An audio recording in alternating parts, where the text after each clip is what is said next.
সারা পৃথিবীর বাঙালিদের কাছে নস্টালজিয়া রবীন্দ্রনাথ ঠাকুর। বন্ধুরা, আজকে আমি আছি রবি ঠাকুরের প্রিয় জায়গা শান্তিনিকেতনের রবীন্দ্র ভবনে, যেখানে রয়েছে রবীন্দ্রনাথের 5টি বাড়ি এবং একটি মিউজিয়াম। যে মিউজিয়ামে আছে তৎকালীন সময়ে রবীন্দ্রনাথের ব্যবহার করা বিভিন্ন জিনিসপত্র, এবং এখানেই ছিল এই মিউজিয়ামেই রবীন্দ্রনাথের নোবেল পুরস্কার, যেটা বর্তমানে অবশ্য চুরি হয়ে গেছে। 1901 সালে রবীন্দ্রনাথের তৈরি ব্রহ্মবিদ্যালয়, যা বর্তমানের সময়ে বিশ্বভারতী বিশ্ববিদ্যালয়। এই রবীন্দ্র ভবন কখন খোলা থাকে, কত টাকার টিকিট, যাবতীয় কিছু তথ্য আজকের ভিডিওতে আমরা জানব। তাহলে চলো বন্ধুরা, ভিডিওটিকে শুরু করা যাক।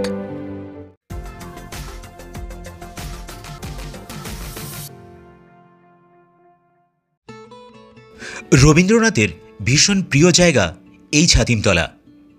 এই ছাতিমতলাতে বসেই রবীন্দ্রনাথ মেডিটেশন করতেন এবং তার বাবাও।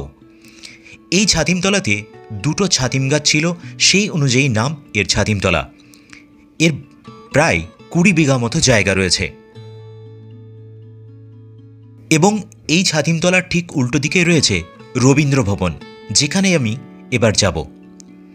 এই রবীন্দ্র ভবন সাধারণত সকাল 10:30 থেকে প্রায় সন্ধ্যা 4:30 পর্যন্ত খোলা থাকে, বিকাল 4:30 পর্যন্ত। কিন্তু মাঝের 1টা থেকে 2টো পর্যন্ত রবীন্দ্র ভবন কিন্তু বন্ধ থাকে। এখানকার এন্ট্রি ফিস ভারতীয়দের জন্য 70 টাকা, ছাত্র হলে 10 টাকা করে, ভারতের প্রতিবেশী দেশগুলোর জন্য 300 টাকা এবং অন্যান্য দেশ হলে সেখানে 500 টাকা। তো আমি 70 টাকার এন্ট্রি ফিস দিয়ে ভিতরে প্রবেশ করে গেছি। এটা হচ্ছে সেই মিউজিয়াম যেখানে রবীন্দ্রনাথের বিভিন্ন জিনিস কিন্তু এখানে আছে, এবং রবীন্দ্রনাথ শান্তিনিকেতনে আসলে এই জায়গাতেই কিন্তু আসতো,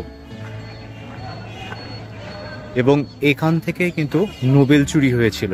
রবীন্দ্রনাথের যে নোবেল, সেটা কিন্তু এখান থেকে চুরি হয়, এই মিউজিয়াম থেকে। চলো আমরা মিউজিয়ামের ভিতরে ঢুকে দেখব। জাস্ট আমি ঢুকলাম আর তারপরে 4:30 সময় বন্ধ করে দিয়েছিল। দেখা যাক কতটা কি দেখা যায় মিউজিয়ামের ভিতরে।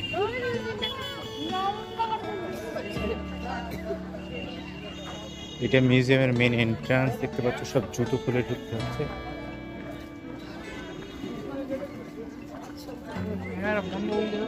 এই মিউজিয়ামের ভিতরে ফটোগ্রাফি এবং ভিডিওগ্রাফি টোটালি নিষিদ্ধ।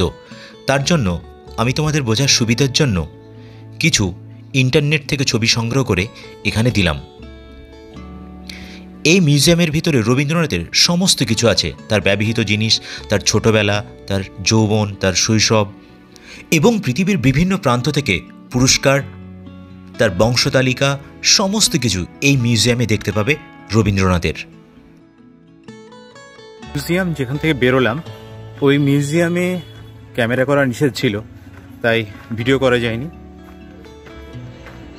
এবার যে জায়গাতে যাব, এটা হচ্ছে রবীন্দ্রনাথ যে জায়গাতে থাকতো মেনলি এসে এই শান্তিনিকেতনে, সেই রবীন্দ্রনাথের সেই বাড়ি শান্তিনিকেতনে, সেইগুলো দেখব। এগুলো কিন্তু অনেক পুরনো গাছ।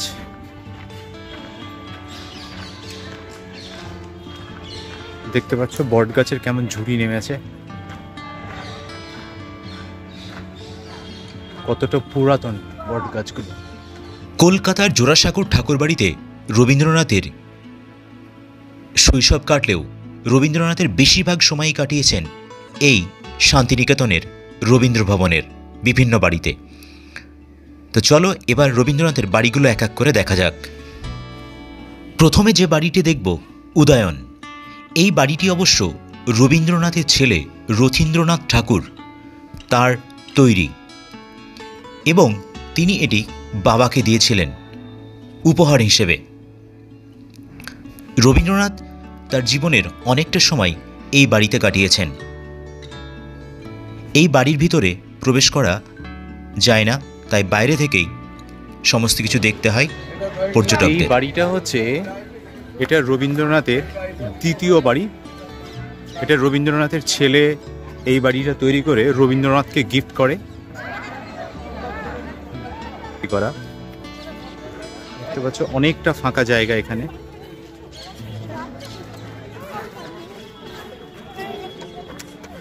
এবার আমরা দেখব, এটা সেকেন্ড বাড়ি পড়ে, রবীন্দ্রনাথের প্রথম যে বাড়িতে থাকতেন সেই বাড়িটা দেখতে হবে। প্রথম বাড়ি দেখার আগেই এই যেতে গিয়ে বাঁ পাশেই পড়বে রবীন্দ্রনাথের ব্যবহৃত পুরনো একটি গাড়ির। এটা রবীন্দ্রনাথের ব্যবহার করে সেই সময়ের গাড়ি, ভিনটেজ মডেলের, যেটাকে সংরক্ষণ করে কিন্তু রাখা আছে এখানে।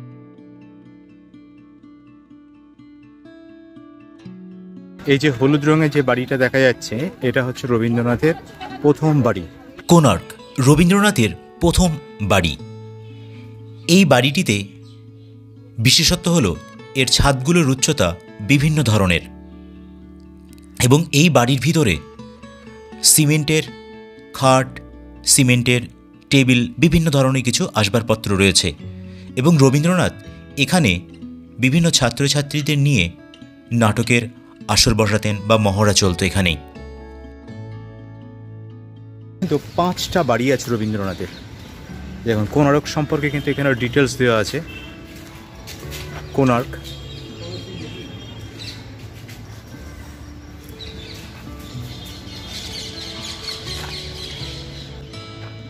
তারপরে রবীন্দ্রনাথের যে বাড়িটা দেখব সেটা হচ্ছে শ্যামলী।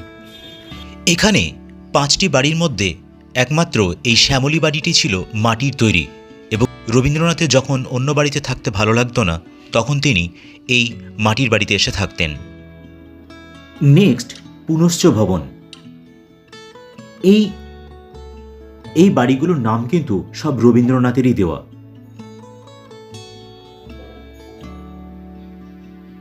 এখন অবশ্য এই বাড়িগুলোর কাছে যাওয়া যায় না, কারণ সব ব্যারিকেড করে দেওয়া হয়েছে, তাই দূর থেকেই এগুলোকে দেখতে হয়, এবং বাড়ির ভিতরে যাওয়া কিন্তু অ্যালাউ নেই ট্যুরিস্টদের জন্য। আর তার পাশে যেটা হচ্ছে উদীচী ভবন। খুব সত্যি কথা বলতে গেলে রবীন্দ্রনাথকে জানতে এবং বুঝতে এবং বাঙালি হিসাবে অন্তত একটিবার এই শান্তিনিকেতনের এই জায়গাতে আসা উচিত বলে আমার মনে হয়, এবং আসলে তুমি একটা অন্যরকম অনুভূতি পাবে। চারিদিকে ছড়িয়ে ছিটিয়ে সাহিত্য, সংস্কৃতি সব কিছু ছড়িয়ে আছে এই শান্তিনিকেতনে। এখানে 5টা পর্যন্ত থাকার পরে বেরিয়ে যাবার পথ দিয়ে যেতে গিয়ে পড়ল আরেক নোবেলজয়ী বাঙালির বাড়ি, যার নাম অমর্ত্য সেন। প্রতীচী ভবন, যেটা নোবেলজয়ী অন্যতম ব্যক্তি বাঙালি অমর্ত্য সেনের। যদিও এই বাড়িতে এখন কেউ থাকে না, বর্তমানে তালা লাগানো থাকে, ট্যুরিস্টদের বাইরে থেকে দেখতে হয় এই বাড়িটিকে। যাই হোক বন্ধুরা, আজকের ভিডিওটি এই পর্যন্তই। তোমাদের কেমন লাগলো সেটা কমেন্ট বক্সে কমেন্ট করে জানিও। ভালো লাগলে লাইক করতে ভুলো না, চ্যানেলটাকে সাবস্ক্রাইব করে অবশ্যই সঙ্গে থেকো। দেখা হচ্ছে নেক্সট কোনো ভিডিওতে।